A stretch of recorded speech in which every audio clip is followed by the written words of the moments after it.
Let's open a pack of Topps Ghostbuster 2 cards from 1989, featuring 88 cards and 11 stickers. Let's see what we got. We got some of that nasty gum and a stained levitating Oscar card. In Ray's bookstore, also stained. TV commercial part 2, we're not moving, he is. No order in this court, sadly not featuring the Scoleri brothers. Gray suit slime pack sticker card with a puzzle piece.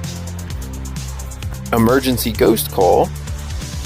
No sign of life featuring Ray and Vigo. The confrontation. And last but not least, Tully's big chance featuring Janine and Louis Tully. Thank you for joining me.